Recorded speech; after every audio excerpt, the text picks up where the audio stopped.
Welcome to SST College of Arts and Commerce. This is SST Edupedia. Myself, Assistant Professor Reena Mishra. Today I am going to take this session on the subject Direct and Indirect Taxes. This subject is for TY BCom Semester 6 as well as TY BAF Semester 5.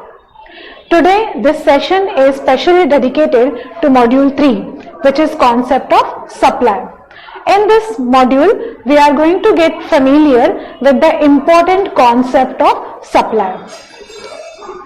So the concepts which I am going to cover are supplier, recipient, location of the supplier, location of the recipient, place of business, fixed establishment, non-taxable supplies and zero-rated supplies. Let's understand the very first and important concept of GST. In GST, one of the important feature is it is destination based tax. Destination based tax refers to the supply is related to the place where it is made.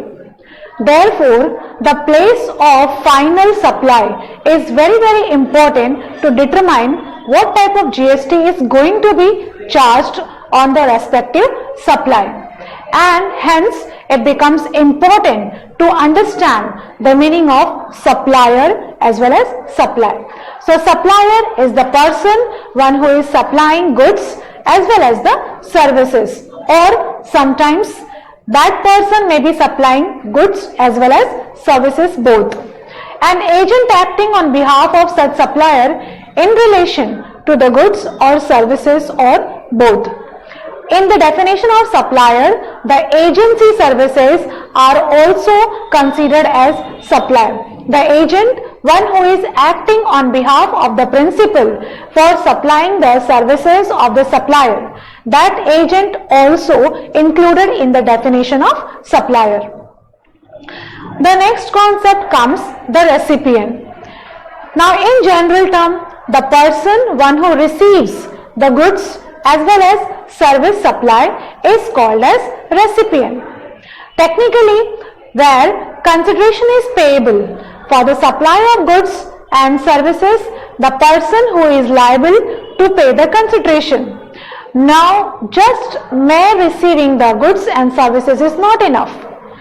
In the definition of GST, the recipient is paying the consideration instead of receiving that goods or service.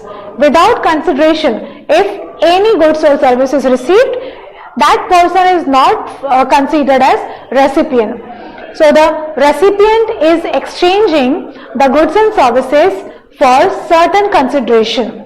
No consideration is payable for supply of goods, the person to whom the goods are delivered. Sometimes there may be the cases where without any consideration the recipient is receiving some kind of supply.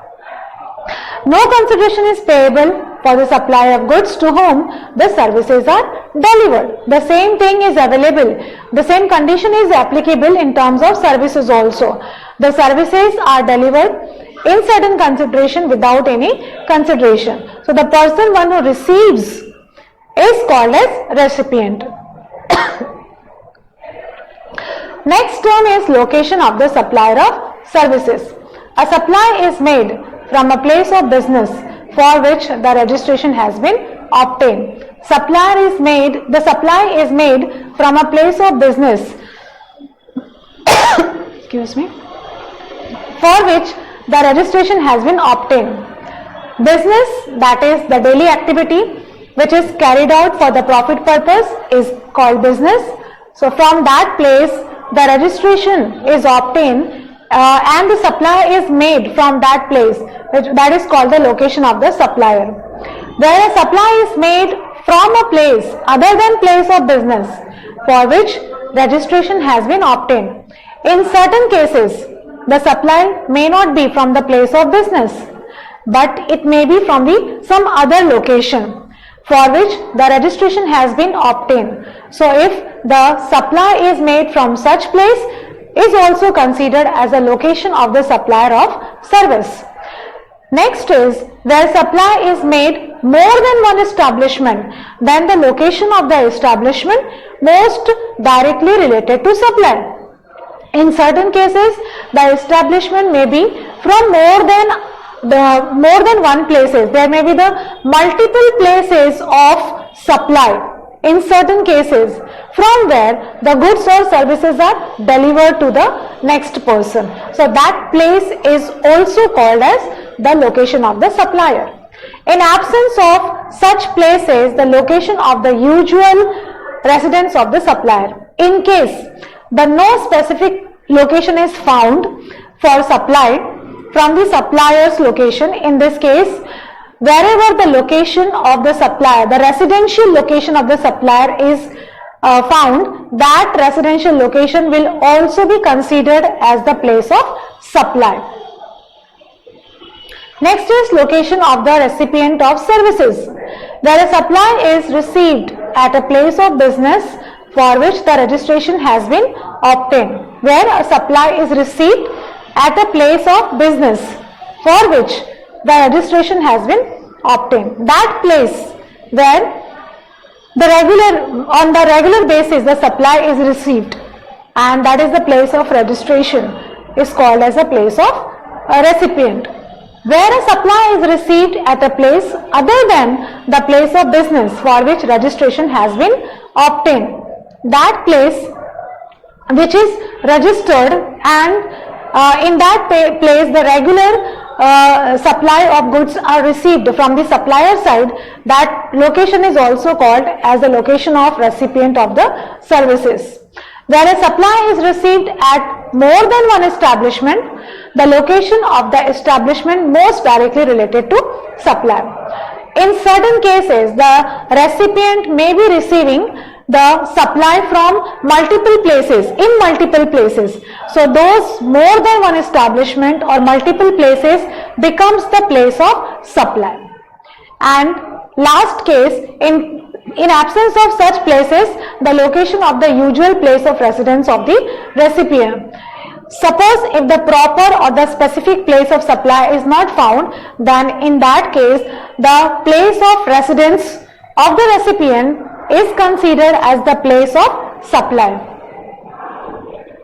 The next is place of business, a place from where the business is ordinarily carried on in regular days or ordinarily, where most of the business operations are dealt into, is called as a business. This include where house, a godown or any other place of stores of goods or services supplies are stored. Normally the business location involves or requires the storage of goods or the installment of requisite facilities to discharge to supply the goods or to avail the service, and that place, the place of business, may have the availability of these resources for dispatching the goods as well as for rendering the services. So that location, that place is called as a place of business. Next meaning we can consider as a place of business is a place where a taxable person maintains his books of accounts. In business transaction, the maintenance of books of accounts and other records are as important, and the place where the business is carried out on regular basis, all these records are maintained to have the follow-up with the customer as well as the supplier, and this place is also considered as a place of business. A place where a taxable person is engaged through an agent, where the business is not directly provided or sent by the supplier, but it is provided through the agent. So that place of agent is also considered as a place of business. Fixed establishment, a place other than registered place of business, as the name itself suggests that the establishment is fixed, where the fixed location or structure is required to discharge or to carry out the business. So place which is not necessarily be the registered place. The fixed establishment may be the place other than the registered place of business. insufficient human and technical resources. This place, even though don't have the registered place of business, but has sufficient human as well as technical resources to supply the goods as well as to render the services. Temporary presence of staff, a short visit can't be called as a fixed establishment. If suppose the medical services are provided at certain campsite, then such kind of services cannot be considered as supply of services. It requires the sufficiency and appropriate availability of the technical, human as well as technical support. The permanent nature of the arrangement and location need to be considered. The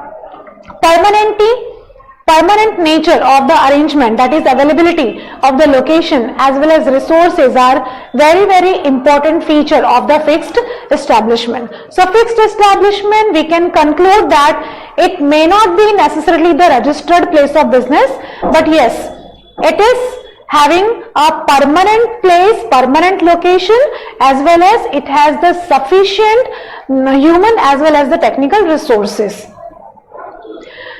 Next, we will understand non-taxable supplies. There are three types of supplies, that is non-taxable supplies, exempt supplies and nil-rated supplies. All these three types of supplies do not attract GST, but there is difference in the meaning of all these three concepts, so that we will understand how do these three concepts differ from each other. The very first type of supply is non-taxable supplies. So what is non-taxable supply? A supply of goods or services not leviable to tax under the GST Act is considered as non-taxable supplies. So non-taxable supplies are those supplies which do not come under the umbrella of GST. These supplies are alcoholic liquor for human consumption, petroleum crude oil, high-speed diesel, natural gases, aviation turbine fuel, all these petroleum products as well as the alcoholic liquor which is used for the human consumption are not at all taxable to the GST. This is still under the preview of state government for imposing the GST, and therefore these supplies are considered as non-taxable supplies. In future, GST Council may think to consider these under GST or not, but right now these are away from levy the GST. The next supply is zero-rated supply. Zero-rated supply are those supplies which is made by the registered dealer as an export or supplies to an CEZ. CEZ stands for Special Economic Zone. The rate of tax on such supplies are zero-rated. So zero-rated supplies, all the exportable goods and services are considered as zero-rated supplies. The certain examples of the zero-rated supplies are exported goods, water, medicines, equipment for disabled, books and other printed material. Thank you.